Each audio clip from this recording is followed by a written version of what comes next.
আজ আমাদের লীলার বিষয়বস্তু হলো বঙ্কু বিহারী লাল। বলি ও মাইরা, কারা কারা বৃন্দাবনে গেছো? বাহু তোলো তো। বাহ, বলি যারা হাত তুলছো না তাদের যাওয়া হয় নাই নাকি? সংসারে এত কাজ, কি করে যাব বলো তো, তাই না? ও মাইরা, ওই বৃন্দাবনে গেলে দেখতে পাবে বাকে বিহারী লালের মন্দির। ওই বাকে বিহারী লালের নাম কিন্তু ছিল আগে বঙ্কু বিহারী লাল। তাহলে এই বিহারী লাল কে ছিল? বঙ্কুজি তো আমার ভগবান, কিন্তু বিহারী লালটা কে? না, এই বিহারী লাল নামটা একজন ছোট্ট 5 বছর বয়সী ভক্তের। তাহলে সেই 5 বছরের ছেলেটা এমন কি কাজ করলো যার জন্য ভগবান নিজে তার নামটাকে নিজের নামের সঙ্গে যুক্ত করে নিল? এই বিহারী লালের জীবনী আজ আমরা সবাই আস্বাদন করবো, কি গো, তাই তো? মায়েরা, যেখানে হয় হরিনাম সংকীর্তন সেই তো মধুর বৃন্দাবন গো। আমরা বৃন্দাবনে বসে আছি তো, শাস্ত্রে বলছে যেখানে হয় ভক্ত আগমন সেই তো মধুর বৃন্দাবন। আমরা বৃন্দাবনেই আছি, তবে মনগুলো বৃন্দাবনে নেই মা। মনগুলো চঞ্চল হয়ে আছে, দেহ পড়ে আছে বৃন্দাবনে, মন কিন্তু বৃন্দাবনে না। মনটাকে বৃন্দাবনে নিয়ে যেতে হবে। তার জন্য আমার সঙ্গে প্রেম সে বাহু তুলে বৃন্দাবনে যাবে, তাই তো? বৃন্দাবনের রানী কি গো? শ্রীমতী রাধা রানী, তাই তো? তাহলে আমরা সেই রাধা রানীর নামে জয়ধ্বনি দিতে দিতে মনটাকে বৃন্দাবনে নিয়ে যাব, কেমন? যাদের যাদের মাথায় ঘুমটা নেই তারা সবাই মাথায় ঘুমটা দিয়ে দেবেন, কারণ আজ যেহেতু বৃন্দাবনে বসে আছে আমরা সকলেই কিন্তু বৃন্দাবনের ব্রজ গোপী।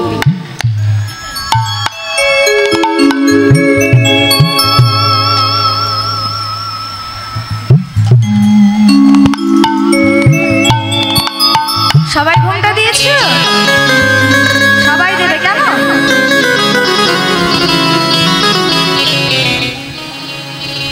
বাবাদেরকে দিতে হবে না, বাবারা শুধু করতালি দেবে, কেমন? চলো সবাই বাহু তোলো, সবাই। এই ভজনের মাধ্যমে আমরা লীলা আস্বাদন করব। চলো চলো সবাই, অনেক দেরি হয়ে গেছে, চলো। বলি বাহুটা তো তুলতে হবে নাকি? যারা তুলে আছে তাদের তো ব্যথা লাগবে, বলো। তাড়াতাড়ি তোলো সবাই মিলে। বলো রাধে রাধে না,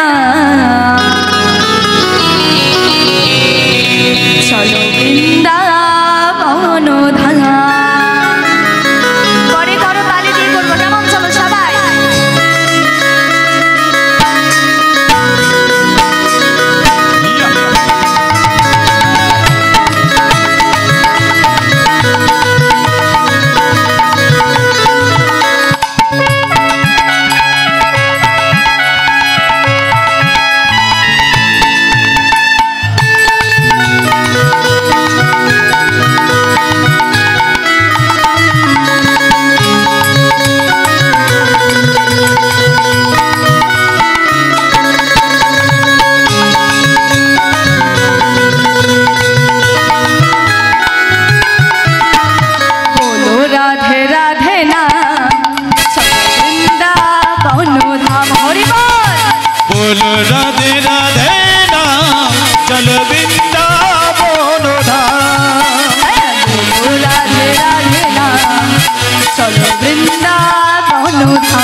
হবে তো, জোর করে হবে তো, চলো সবাই বলো রাধে রাধে না, চলো বৃন্দাবন ধাম, সবাই বলো রাধে রাধে না, চলো বৃন্দাবন ধাম।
তালে তালে নাচে দেখো গিরি গোবর্ধন, বৃন্দাবনের পাখিরা সব, বৃন্দাবনের পাখিরা সব, বৃন্দাবনের পাখিরা সব, বৃন্দাবনের পাখিরা সব গায় রাধা গুণগান,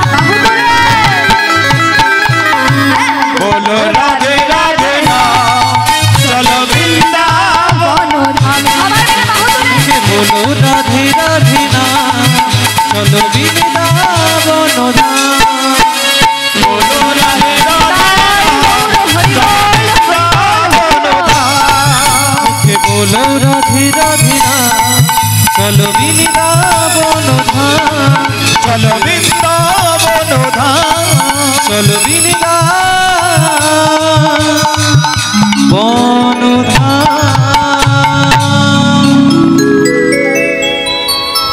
লীলাটা কোনখান থেকে শুরু হচ্ছে লক্ষ্য করো মা।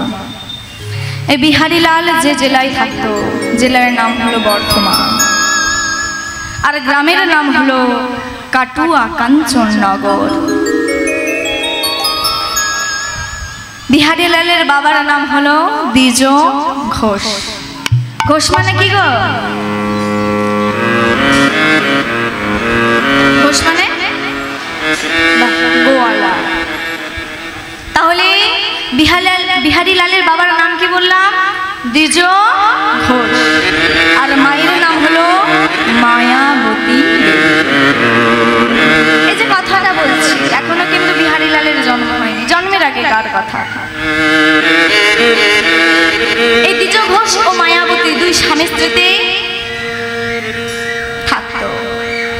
অনেক দিন হয়েছে, অনেক বছর পেরিয়ে গেছে, বিবাহ হয়েছে, কিন্তু কোনো সন্তান সন্ততি হয় না, কোনো সন্তান হয় নাই। এরা ছিল দিন দরিদ্র ভিখারিনী, কাঙালিনী। দুবেলা দুমুঠো খাবার জন্য ভিক্ষার আশ্রয় নিতে হতো। যেদিন ভিক্ষা পেত সেদিন তারা দুবেলা দুমুঠো খেতে পেত, আর যেদিন ভিক্ষা পেত না সেদিন তারা উপবাস থাকতো। বড্ড কথা হচ্ছে, লীলার শুরুটা যদি মন দিয়ে না শোনো না, শেষটা বুঝতে পারবে না। তাছাড়াও যে স্থানে আপনারা বসে আছেন, এটা কিন্তু যার তার আসন নয়। রাজা পরীক্ষিতের আসনে আপনারা বসে আছেন। মাত্র 7 দিনের আয়ু নেই, এই আসনে বসে ভাগবত কথা শুনেছেন। তাই এই আসনে বসতে গেলে প্রণাম করে বসতে হয়, আসন ছাড়তে গেলে প্রণাম করে ছাড়তে হয়। এই আসনটাকে একটু সম্মান করতে হবে। এই আসনে বসে আন কথা হলে হবে না, আন কথা বললে চলবে না, আন মন হলে হবে না, যখন তখন উঠে চলে গেলে চলবে না। তাই দয়া করে বলছি, আপনাদেরই ক্ষতি, আমার কিছু হবে না। আমি তো কীর্তন করবো, টাকা নিয়ে চলে যাব, কিন্তু আপনাদের তো ক্ষতি। বলুন মা, আমি তো আপনাদের মেয়ে, মেয়ে হয়ে কি মায়েদের ক্ষতি চাইতে পারি? তাই চরণ ধরে বলে যাচ্ছে, কেউ কথা বলবেন না। আর উঠে চলে যাবেন না। প্রতিদিন তো কীর্তন হবে না, বাবারা তো প্রতিদিন করাবে না। যেহেতু কষ্ট করে এত সুন্দরভাবে মহতী হরিবাসরের আয়োজন করেছে, এটা কি শুধু আমার বাবাদের উপকার হবে, মঙ্গল হবে? না গো না, যাতে গোটা গ্রামবাসীর মঙ্গল হয় তার জন্য কিন্তু আমার বাবারা পরিশ্রম করে এই হরিনামের আয়োজন করেছে। তাই সময়টাকে এমনিভাবে যেতে দেবেন না, এই সময়টা অনেক মূল্যবান। দয়া করে আন কথা বলবেন না, আন মন হবেন না। তাহলে দুই স্বামী স্ত্রীতে থাকতো, জানেন তো? মায়াবতী মায়ের মন হচ্ছে সরল, সাদা সিধে যাকে বললে হয়। তাই একদিন মায়াবতী মা স্বামীকে ডেকে বলছে, ও স্বামী, স্বামী জানো তো স্বামী, তুমি তো সকাল হলে ভিক্ষায় চলে যাও আর সন্ধ্যায় বাড়ি ফেরো। জানো তো আমি ঘরের মধ্যে একা একা বসে থাকি, আমার একদম ভালো লাগে না। তাই জানো, যখন আমি একটু নগরের দিকে বেরোই না, মানে পাড়ার দিকে বেরোই না, আমি কি দেখি জানো, নগরে যত রমণী আছে সবার কোলে একটা করে সন্তান আছে। আবার জানো তো স্বামী, তাদের সন্তানরা তাদের মা মা বলে ডাকে। ও স্বামী বলো না, আমি কি একটা সন্তান পেতে পারি না? আমি কি কোনোদিনও কারোর মুখ থেকে মা ডাক শুনতে পারবো না? বলো না স্বামী। দ্বিজ ঘোষ বলছে, ও মায়া, মায়া এই পৃথিবীতে এত বস্তু থাকতে শেষে কিনা তুমি মা হতে চাইলে? চেয়েও না মায়া, চেয়েও না, কারণ সন্তানে আছে শুধু দুঃখ, সন্তানে আছে শুধু জ্বালা, সন্তানে আছে শুধু বেদনা। আজ বুঝবে না, যেদিন সন্তান দুঃখ দেবে, জ্বালা দেবে, সেদিন তুমি নিজে থাকতেই বলবে এর চাইতে আমার নিঃসন্তান হওয়া অনেক ভালো। মায়া চেয়েও না সন্তান। মায়াবতী স্বামীকে বলছে, তুমি চুপ করো তো, তুমি কিছু জানো না গো। কোনো নারী যদি এই নারী জন্ম পেয়ে মা না হতে পারলো না, তার এই নারী জন্মটাই বৃথা। আর স্বামী তুমি বলছো সন্তান দুঃখ দেয়, মানছে দেয়, কিন্তু স্বামী আমি কি গান্ধারের মতো 100টা ছেলে চাইছি নাকি? গান্ধারীর তো 100টা ছেলে ছিল, তাই 100টা ছেলে মিলে গান্ধারীকে জ্বালা দিয়েছে, যন্ত্রণা দিয়েছে, কষ্ট দিয়েছে। আমি তো 100টা না, শুধু একটা, যে আমার মা বলে ডাকবে। ওগো মা বলে ডাকার মতো একটা সন্তান দাও না। দ্বিজ ঘোষ মায়ার কথা শুনে বলছো, মায়া আমায় কেন বলছো? আমি তো কেউ নয়, আমাদের সবার উপরে একজন আছে না, তুমি তাকে ডাকো। কতটুকু তাকে তুমি দেখেছো, কতটুকু তার জন্য নয়ন বাড়ি পরিশ্রম করেছে, আগে তাকে ডাকো। দেখবে সে তোমার ডাক শুনতে পেয়ে তোমাকে কৃপা করবে। মায়াবতীর মন হচ্ছে সরল, স্বামীর কথা শুনে স্বামীকে বলছে, বেশ স্বামী বেশ, আমি তাহলে কাল থেকে ভগবানকে ডাকবো। ভগবানের কাছে গিয়ে সন্ধ্যা প্রদীপ জ্বালিয়ে তুলসী তলায় বসে বসে ভগবানকে ডাকে, ওগো দয়াময়, আমাদের এত কষ্ট, এত দুঃখ, কিন্তু আমি কোনোদিন কিছু চাইনি প্রভু তোমার কাছে, কিন্তু আজ যে আমি অসহায়, আজ আমি তোমার কাছে যা চাইবো তোমাকে তাই দিতে হবে প্রভু। তাই ভগবানের হাতে পায়ের কাছে হাত দুটো জোড়ো করে ভগবানকে বলে, ওগো দয়াময়, আমায় একটি সন্তান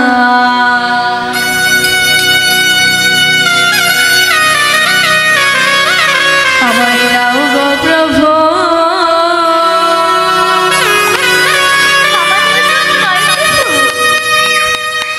তোমার সেবার তরে আমায় একটি সন্তান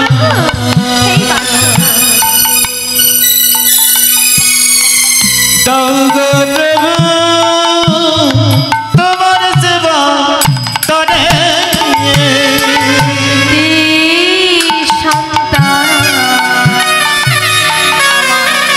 দাও গো প্রভু তোমার সেবার তরে আমায় একটি সন্তান দাও গো প্রভু তোমার সেবার তরে থাকবো না আর এইভাবে রাখবি তোমায় যেদিন থাকব না এই ভাবে রাখবি আমায় ধরে থাকবো না আর এইভাবে রাখবি তোমায় যেদিন থাকব না এই ভাবে রাখবি আমায় ধরে আমায় একটি সন্তান দাও গো প্রভু তোমার সেবার তরে আমায় একটি সন্তান দাও গো প্রভু তোমার সেবার তরে আমায় একটি সন্তান দাও গো প্রভু তোমার সেবার তরে মায়া কে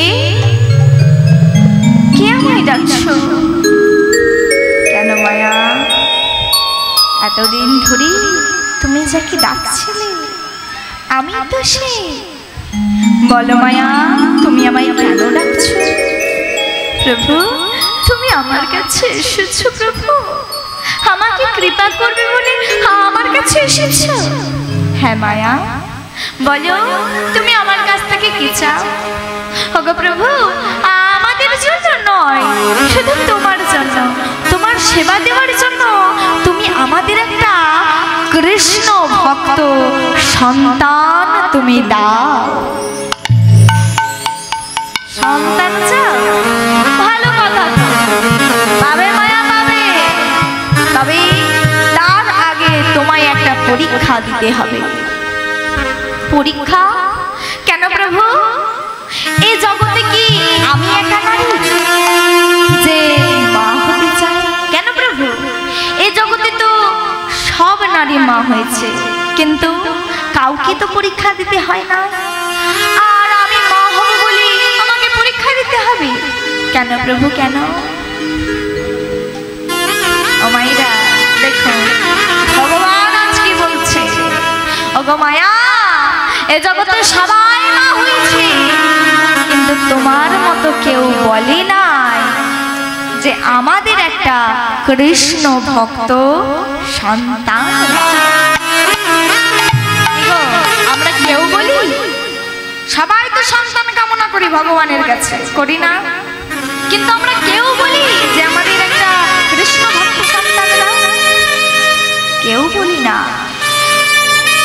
কেন বলি না কারণ আমাদের যে কোনো একটা সন্তান হলেই হবে সে দুর্যোধনের মতো হলেও হবে আবার কংসের মতো হলেও চলবে না গো মা না আমরা কেউ ভাবি না আমাদের শেষ পরিণতিটা ঠিক কি হবে একটা কৃষ্ণ ভক্ত সন্তান যদি কারো ঘরে কারোর বংশে জন্ম নেয় না তার 14টা পুরুষ উদ্ধার হয়ে যায়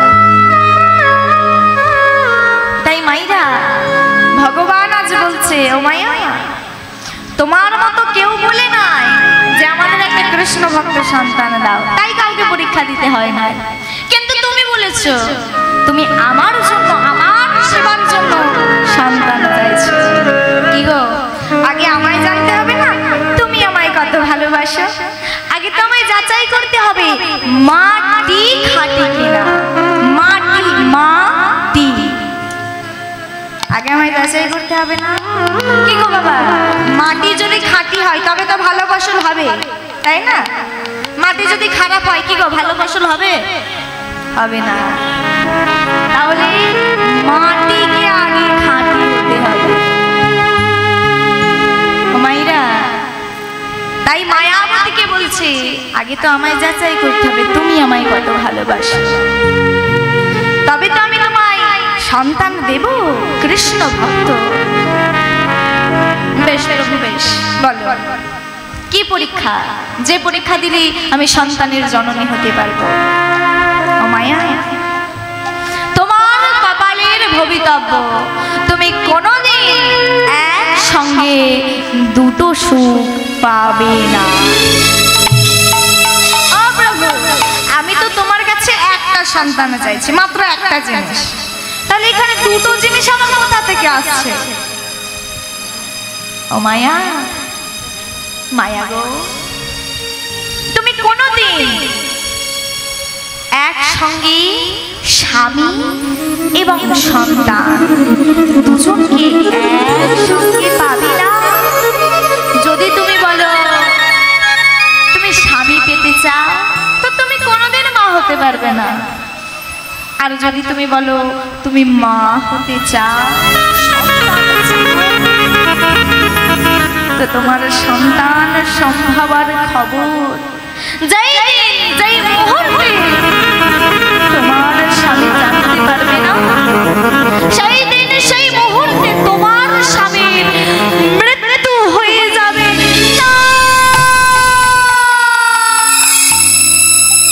না প্রভু না, বলো না দয়াময়, কেন কেন শুধু আমার বেলায় এমন পরীক্ষা?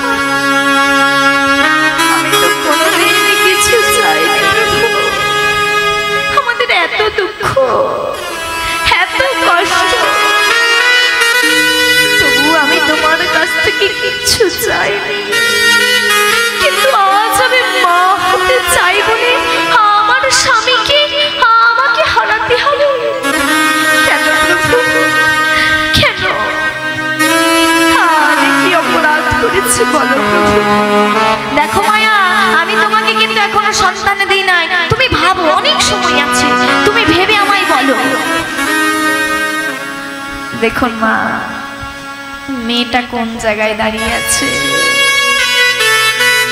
এই একই প্রশ্ন যদি আমি আপনাদেরকে করি, একদিকে স্বামী একদিকে সন্তান, আপনি মাঝখানে কাকে বেছে নেবেন? কাকে? স্বামী না সন্তান, সন্তান না স্বামী, কাকে বলো? কাকে চাও? আমি প্রশ্ন করছি, বলো কাকে? বলো মা, ভরসা করে বলো। হ্যাঁ বলো। দুটোই চাই না? ওটা তো বললে হবে না, ওটা তো মনে রাখার কথা। তাহলে মায়াবতীও তো বলতে পারতো না, যে কোনো একটা, হয় স্বামী নয় সন্তান। স্বামীকে, এদিকে আমার মা বলছে স্বামীকে চাই, কথাটা বলছো ঠিক আছে, স্বামীকে ভালোবাসি বলছে স্বামী চাই, কিন্তু মা গো একবার তোমরা ভেবে দেখো তো, যেদিন তোমাদের স্বামী মারা যাবে সেদিন কিন্তু কেউ তোমরা তোমাদের স্বামীদের সঙ্গে যাবে না, আবার যেদিন তোমরা মারা যাবে না সেদিনও কিন্তু তোমাদের স্বামীরা কেউ তোমাদের সঙ্গে যাবে না। কিন্তু মা গো, যেদিন তোমরা দুজন মারা যাবে, বলো তোমার, যদি তোমাদের ঘরে একটা সন্তান না থাকে, যদি তোমাদের ঘরে একটা কৃষ্ণ বলা পাখি না থাকে, তাহলে তোমাদের যে রাধা গোবিন্দ আছে, সে রাধা মাধবের চরণে সন্ধ্যা প্রদীপটা দেবে কি? এমন করবে কে? মায়াবতী মা এক বাক্যে বলে দিলেন, দয়াময়, এটাই যদি আমার কপালের ভবিতব্য হয়ে থাকে, আমি তোমায় বলছি, আমি স্বামী নই, আমি স্বামী সুখ চাই না, আমি শুধু মা হতে চাই প্রভু, আমি শুধু মা।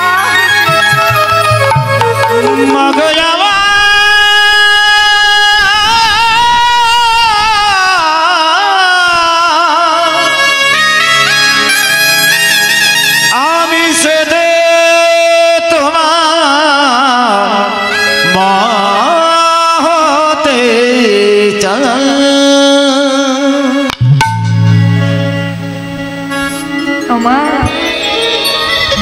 মায়াবতী মা কেন এই কথা বললো? কারণ মায়াবতী মা জানে স্বামীকে তো আমায় একদিন না একদিন হারাতেই হবে, কিন্তু আমার সন্তান যদি না থাকে, আমাদের ঘরে কৃষ্ণ বলা পাখি যদি না থাকে, আমাদের যে রাধা গোবিন্দ, সে রাধা গোবিন্দের কাছে দুবেলা সেবা দেওয়ার মতো যে আর কেউ থাকবে না, এমনকি আমাদের যে বংশটা আছে সেটা যে নির্বংশ হয়ে যাবে। তাই মা গো, মায়াবতী মা এক বাক্যে বলে দিলে, দয়াময়, এটাই যদি আমার কপালের ভবিতব্য হয়ে থাকে, আমি তোমায় বলছি, আমাদের জন্য নয় প্রভু, শুধু তোমার জন্য, তোমার সেবা দেওয়ার জন্য। তুমি আমাদের একটা কৃষ্ণ ভক্ত সন্তান তুমি দাও প্রভু, কৃষ্ণ ভক্ত সন্তান তুমি দাও।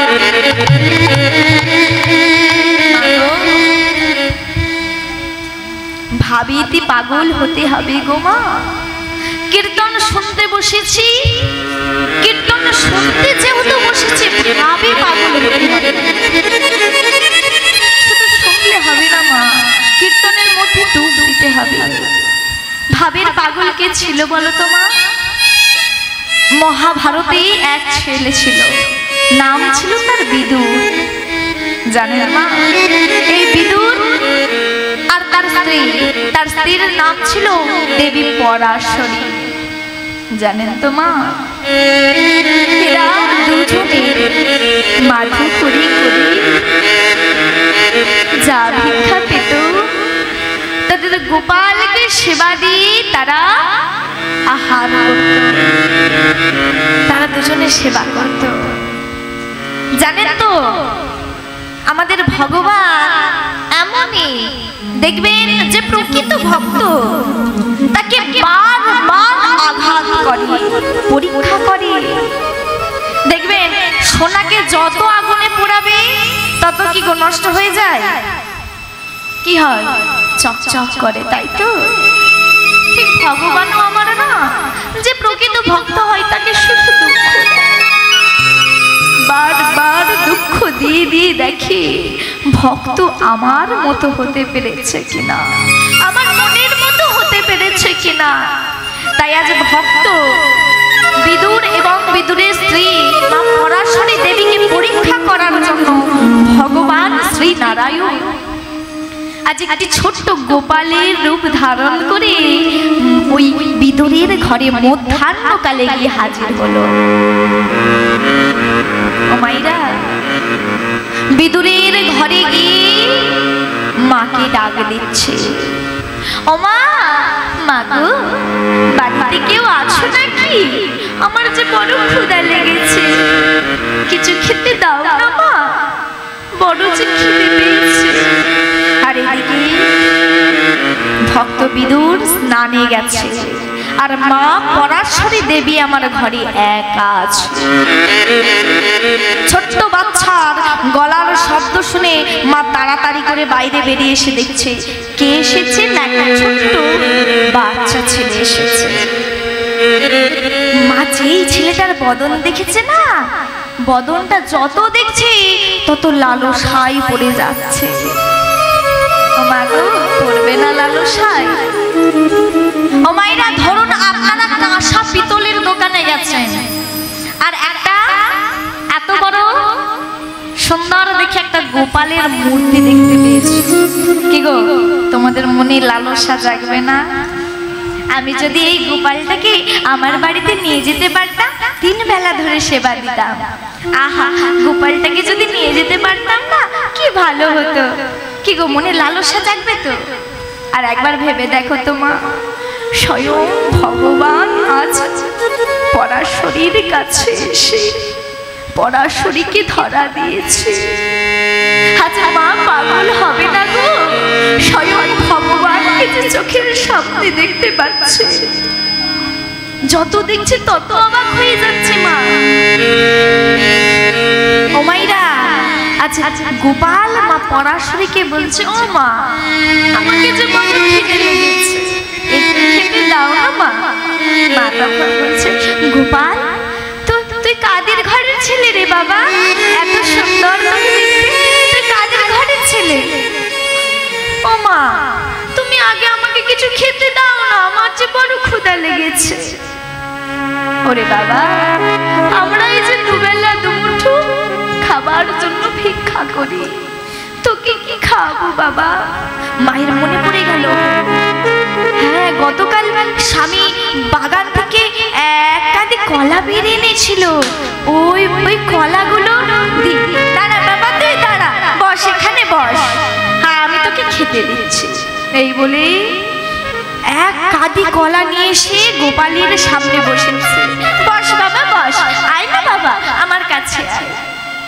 ওমা, গোপালকে দেখি, স্বয়ং ভগবানকে দেখি, মা পরাশরীর আজ কোনো নেই গো মা।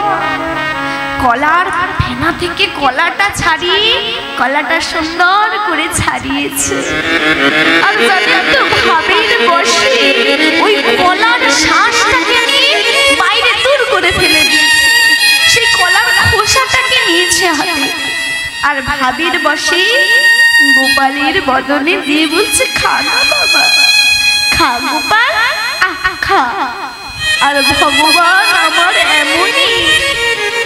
এমনই ভক্ত প্রেমিক, এমনই ভাবির পাগল আমার, সেই খোসা, তেতো খোসাটা আজ ভগবান আহার করছে। বল না বাবা কেমন খেতে, বল না। যেই এই কথা বলেছে, মা পরাশরীর কোমরটা জড়িয়ে ধরেছে। ও মা গো, তোমার মতো ভালোবেসে কেউ আমাকে কোনোদিন খাওয়ায়নি মা। আমার যে খুব মিষ্টি লেগেছে মা, এই জগতে এত মিষ্টি খাবার আমি কোনোদিন খাইনি গো মা।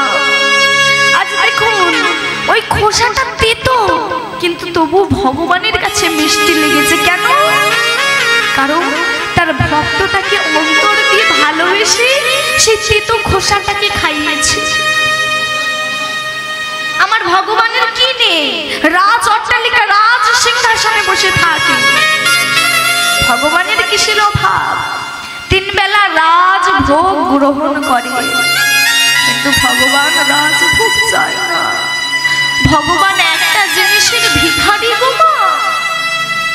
কি জিনিস? না ভক্ত কাঙাল। আমার ভগবান যে ভাব ভক্ত ভিখারি ভগবান। যদি কোনো ভক্ত নয়নের জল শুধু তুলসী পাতা দিয়ে যদি গোবিন্দ চরণে উৎসর্গ করে বলে না, হে গোবিন্দ তোমাকে দেওয়ার মতো আমার কাছে কিছু নেই গোবিন্দ, শুধু আমার এই নয়ন ভরা জল আর এই তুলসী পত্র, আর যে কিছু নেই। কি গো মা, ভগবান আমার থাকতে পারবে না এসে? ভগবান আমার থাকতে পারবে না। ভগবান দুটো জিনিস সহ্য করতে পারে না, এক হচ্ছে ভক্তের চোখের জল, আর দুই ভক্তের অহংকার। আজ দেখো আবার মা সেই একই ভুল করেছে। আবার মা কলার ফেনা থেকে ছাড়িয়েছে, সুন্দর করে খোসাটা ছাড়িয়েছে, শ্বাসটা ফেলে দিয়ে আবার বলছে, খা গোপাল খা, আর একটা খা না বাবা খা। আর ভগবান আমার সেটাই খেয়েছে। আজ দেখুন ভক্ত কাকে বলে। কীর্তন শুনলে হবে না মা, ভাবের পাগল হতে হবে। ঠিক এই হরিনামটা কেমন জানো, ঠিক বিদ্যরোগ। যার বিদ্যরোগ হয় সে মিষ্টি খেলেও তেতো লাগে, আর তেতো জিনিস খেলেও তেতো লাগে। ডাক্তারের কাছে গিয়ে একজন বলছে, বাবু আমি যা খাই সব তেতো তেতো লাগে, কোনো ওষুধ আছে? বলছে তোমার তো বিদ্যরোগ হয়েছে, তা কোনো ওষুধ নেই। তুমি এক কাজ করো, এক নামি দোকান আছে দুলালের মিছরির দোকান, সেই মিছরির দোকানে গিয়ে তাল মিছরি ঘরে নিয়ে এসে প্রতিদিন খাবে। খেতে খেতে যেদিন তোমার মিষ্টি লাগবে সেই দিনে তুমি জানবে তোমার বিদ্যরোগ ভালো হয়ে গেছে। ঠিক এই হরিনামটাও সেই এক, মধু মাখা হরিনাম, সুধা মাখা হরিনাম। কেন বলেছি? কারণ ভক্তরা একদিন আসবে, এই হরিনাম তেতো লাগবে, ভালো লাগবে না, বাড়ি চলে যাবে। ফের আবার দ্বিতীয়বার আসবে, একটু ভালো লাগবে, বাড়ি চলে যাবে। আবার তৃতীয় দিন আসবে, সেদিন কিন্তু আরো একটু ভালো লাগবে।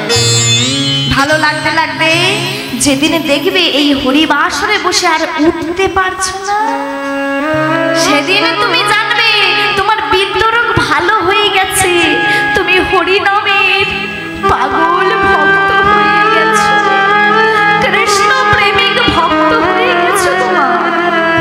এই হরিনাম হচ্ছে ভাবের জিনিস, ভাব দিয়ে না শুনলে কিছু বুঝতে পারবে না। এই আসনে বসে দুপুরটা নয়ন বাড়ি পরিশ্রম করলে তোমার জনম সার্থক হবে। এই আসনে বসে যদি ওই ধেই ধেই করে নেচে বাড়ি চলে যাও, তো ওতে কোনো লাভ হবে না, ওতে তোমার লস হবে। এই আসনে বসে একবার দুপুরটা নয়ন বাড়ি পরিশ্রম করে দেখো, দেখবে ওই নয়ন বাড়ি পরিশ্রম করে যত আনন্দ পেয়েছো, সংসারের মায়াই থেকে আনন্দ কিন্তু পাবে না, পাবে না, তোমার পাবে না। ভগবানের নাম করার জন্য ভবে আইন, আর ভবের মায়ায় করে বৃক্ষ সম হইল। হরিনাম করব বলে এই ধরাধামে এসেছি, ভগবানকে কথা দিয়ে এসেছি, কিন্তু যেই ভাবে এসে গেছি, আমার স্ত্রী আছে, স্বামী আছে, সন্তান আছে, নাতি নাতনি আছে। জানে আমাদের জীবনটা ঠিক কেমন হয়ে গেছে, ঠিক মৌমাছির সঙ্গে তুলনা করলে বুঝবে। একটা মৌমাছি এ ফুল থেকে ও ফুলে, ও ফুল থেকে আরেক ফুলে ঘুরে ঘুরে মধু সংগ্রহ করে, চাকে জমা করে। কিন্তু তোমরা বিচার করে বলো তো, সেই মধু কি মৌমাছি পায়? পায়? পায় মা? পায় না।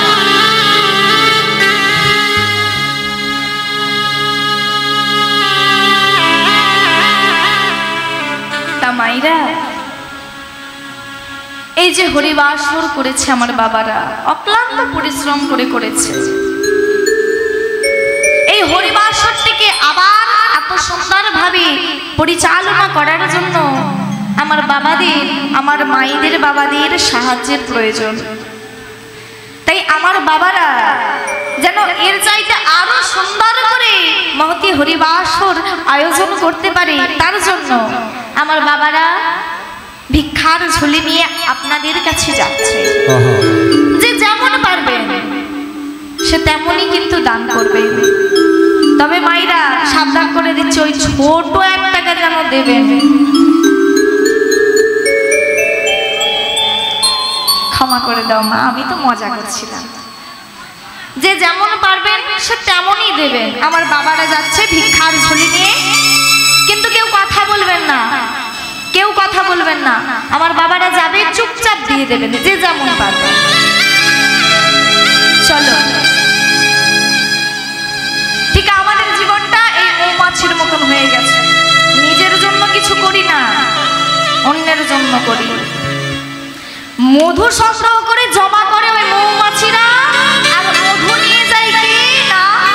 মধু ব্যবসায়ী সে জঙ্গলের মধ্যে গিয়ে মৌচাকের মধ্যে আগুন ধরে দিয়ে সেই আগুনের মধ্যে কিছু মৌমাছি ছিঁড়ে ছিঁড়ে যায়, আর কিছু মৌমাছি আছে সেই আগুনের মধ্যে পুড়ে ছটফট করতে করতে সেখানে মারা যায়। ঠিক আমাদেরও জীবন এরকম একা। আমা নিজের জন্য উপার্জন করি না, শুধু অন্যের জন্য খেতে যায়। আমার স্ত্রী আছে, সন্তান আছে, নাতি আছে, নাতনি আছে, কি গো তাহলে নিজের জন্য কবে করবে? কবে করবে নিজের জন্য?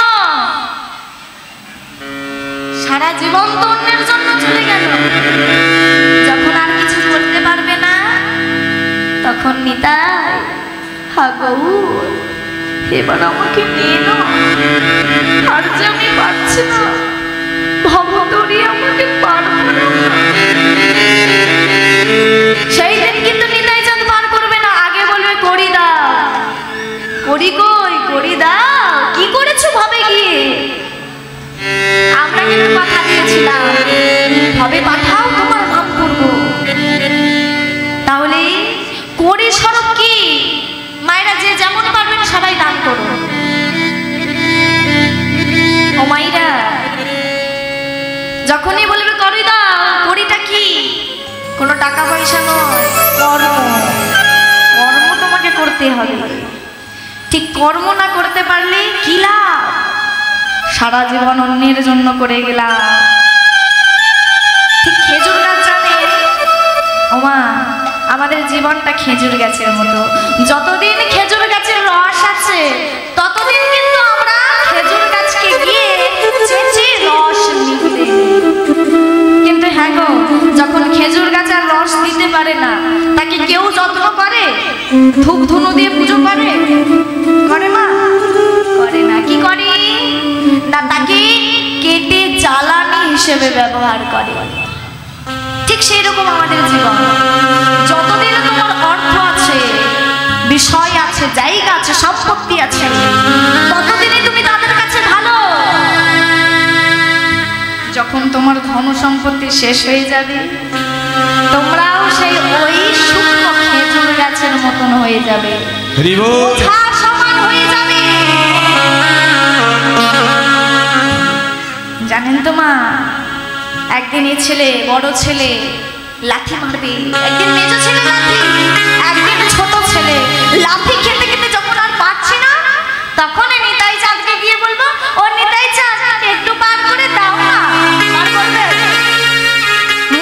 তুমি নিতাইয়ের জন্য কি করেছো? কি করেছো? তাই আপনাদের চরণ ধরে বলে যায়, যে যার কর্মটাকে করে যান। এভাবে কেউ কারো নয়। তোমার স্বামীরাও আপন নয়, মা বাবা কেউ আপন নয়। মা তুমি এসেছো একা, যাবে একা, তোমার সঙ্গী কেউ হবে না। তাই জন্য তো এক ভাবক বললেন, কাকে ভালোবাসছো? ভালোবেসো না। সে মানুষটা আজ আমাদের মধ্যে নেই, সে মানুষটার গান কিন্তু মানুষটাকে আমাদের মধ্যে বাঁচিয়ে রেখেছে। গোষ্ঠ গোপাল দাস কত সুন্দর গানের মধ্যে কথা বলছে, দেখো কি বলছে, দেখো। গানটাকে শুধু গান মনে করলে হবে না, গানের মধ্যে কি ভাষাটা বলছে বুঝতে হবে।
যে আমার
বোঝে না